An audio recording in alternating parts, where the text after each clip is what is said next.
warahmatullahi wabarakatuh. Hamdan wa syukran lillah, sholatan wa salaman ala rasulillah wa ala alihi wa sahbihi wa mawalah, amma ba'd. Yang kami hormati Ibu Umi Nadhirah, SPDI, SPD, MPD, selaku dosen pengaku mata kuliah Pancasila, dan juga teman-temanku penasib seperjuangan yang insya Allah dirahmati Allah. Perkenalkan, nama saya Umi Latifatus Zakiah dengan nomor NIM 1120.044 dari kelas D01.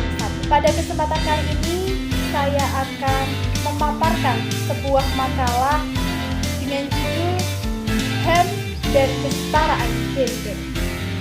Langsung saja kita simak.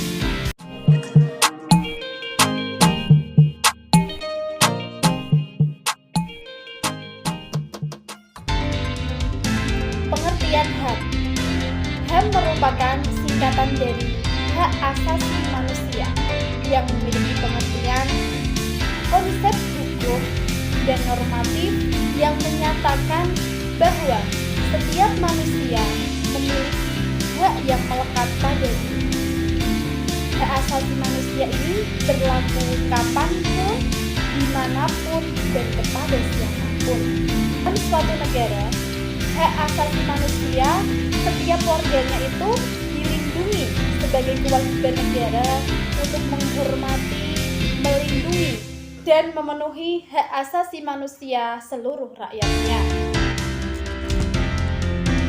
Setiap manusia yang ada di dunia ini memiliki hak dan kewajiban yang harus dijalankan. Semakin berkembangnya zaman, muncullah istilah hak asasi manusia atau yang disebut dengan HAM. Hak adalah kepercayaan atau kepemilikan, sedangkan asasi merupakan hal yang mendasar. Oleh karena itu, hak asasi manusia adalah hal yang mendasar dan utama dan harus dimiliki oleh manusia sebagai bentuk pembelaan keberadaan hak manusia itu sendiri. Ciri-ciri HAM. Ciri-ciri yang menjadikan pembeda antara hak asasi manusia dengan hak-hak lain yang ada. Sehingga dengan adanya ciri-ciri HAM ini menjadikan HAM tersebut dapat mendefinisikan pengertiannya itu sendiri. Saya akan menjelaskan mengenai ciri-ciri HAM dan sifat-sifat HAM. Di antaranya, pertama yaitu HAM bersifat hakiki. Yang kedua, HAM bersifat universal. Dan yang ketiga, HAM bersifat tetap. Bagaimana hak asasi manusia itu bersifat hakiki? Maksudnya, yaitu hak asasi manusia itu merupakan hak yang telah dimiliki manusia sejak lahir, bahkan ketika masih dalam kandungan. Hal ini bisa diartikan bahwasanya HAM itu merupakan kodrat yang telah diberikan Tuhan untuk manusia. Manusia sebagai makhluk hidup memiliki hak-hak yang harus dipenuhi, maka secara aturan dan hukum dinamakan hak asasi manusia. Kemudian ciri HAM yang kedua yaitu hak asasi manusia bersifat universal. Universal artinya keberadaan hak asasi manusia berlaku secara menyeluruh bagi setiap manusia di suatu negara tanpa terkecuali. Berbeda dengan hak-hak yang lain, hak asasi tidak terbatas oleh tempat, ruang, dan waktu.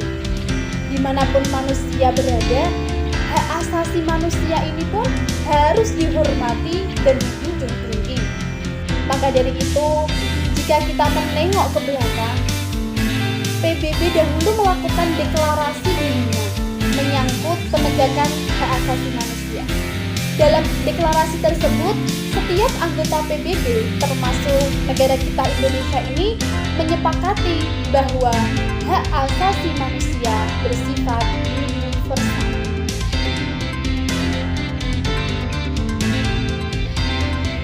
Kemudian, ciri HAM yang ketiga yaitu bersifat tetap. Bersifat tetap bermakna bahwa HAM ini akan terus ada dan melekat dalam diri seorang manusia. Sebagaimana makna HAM merupakan anugerah Tuhan kepada manusia. Keberadaan HAM ini merupakan pembeda manusia dengan makhluk-makhluk hidup yang lain. Hak asasi manusia ini tidak dapat dihilangkan atau diambil secara sepihak. Hak ini terus hidup dan terus ada dalam diri manusia. Di antara macam-macam hak, yang pertama, hak asasi pribadi atau personal right. Yang kedua, hak asasi ekonomi. Dan yang ketiga, hak asasi politik. Saya akan menjelaskan yang pertama, yaitu tentang hak asasi pribadi atau personal right, yaitu hak yang mencakup kebebasan dalam menyatakan pendapat, kebebasan dalam memeluk agama, kebebasan dalam bergerak, kebebasan aktif pada setiap organisasi, dan sebagainya. Salah satu contoh hak asasi pribadi yang pertama ini, yaitu ketika kita menyampaikan kebebasan dalam berpendapat. Itu salah satu contoh dari hak asasi pribadi atau personal right. Yang kedua, yaitu hak asasi ekonomi, yaitu hak dalam membeli, memiliki, serta menjual dan memanfaatkan sesuatu.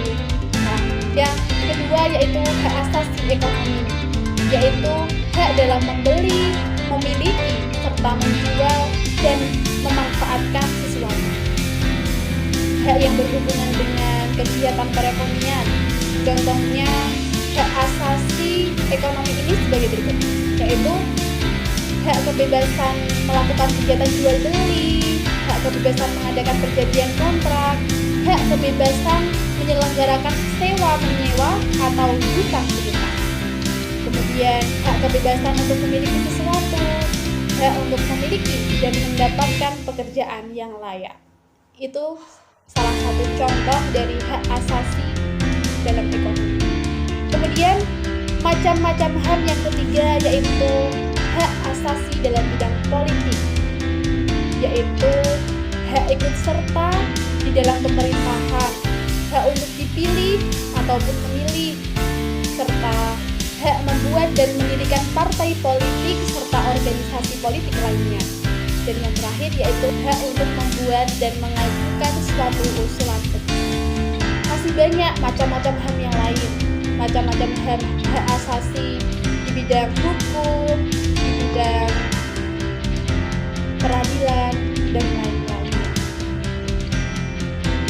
Dan di antara bentuk-bentuk yang termasuk dalam HAM yaitu yang pertama, merdeka, hak hidup, hak diakui kepribadiannya, mendapatkan hak yang sama dalam hidup, keluar masuk negara lain, memeluk agama dan keyakinan, mengeluarkan pendapat, pekerjaan yang layak, dan mendapatkan pendidikan. Kemudian pembahasan yang kedua yaitu tentang kesetaraan gender. Kesetaraan gender ini dikenal juga sebagai keadilan gender, yang memiliki pengertian sebuah pandangan bahwa semua orang harus menerima perlakuan yang setara dan tidak didiskriminasi berdasarkan identitas gender mereka yang bersifat kodrat. Kemudian, apa hubungan hak asasi manusia dengan kesetaraan gender itu? Kesetaraan gender itu merupakan salah satu hak asasi manusia. Hak untuk hidup secara terhormat, bebas dari rasa ketakutan, dan bebas menentukan pilihan hidup tidak hanya diperuntukkan bagi para laki. Perempuan pun mempunyai hak yang sama pada laki-laki. Ada beberapa contoh kasus yang melanggar hak asasi manusia yang terkait dengan gender di Indonesia. Di antaranya yaitu ada yang masih ingat dengan Marsinah, buruh perempuan yang tewas mengenaskan dengan kemaluan yang tertembak pada tahun 1993.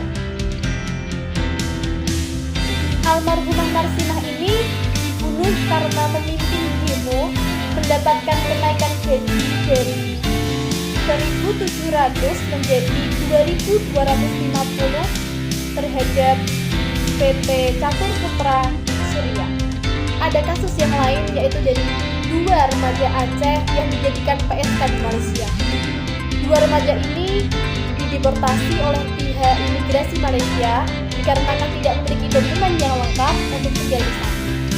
Polisi mengatakan bahwa kedua remaja ini sempat menjadi pekerja seks komersial, lalu disekap dan menjadi gelandangan di sana. 2 remaja ini diikuti seorang yang bernama SA kalau tidak salah, dan polisi sedang menyelidiki kasus tersebut. Itulah beberapa contoh dari pelanggaran HAM yang terkait dengan gender yang terjadi di Indonesia. Kemudian banyak sekali istilah-istilah dalam HAM dan kesetaraan gender, yaitu diantaranya ada konstruksi sosial, yaitu sebuah pandangan yang dibangun oleh masyarakat. Kemudian ada pengaruh utama gender, yaitu cara strategis untuk memperlihatkan ketidaksetaraan dan kesetaraan gender antara laki-laki dan perempuan di masyarakat. Kemudian ada lagi diskriminasi gender, yaitu perbedaan peran dan fungsi yang dibangun oleh sosial dalam hal mendapatkan hak secara. Ada lagi peran gender itu apa? Peran dan tanggung jawab antara laki-laki dan perempuan yang ditanamkan secara sosial oleh masyarakat.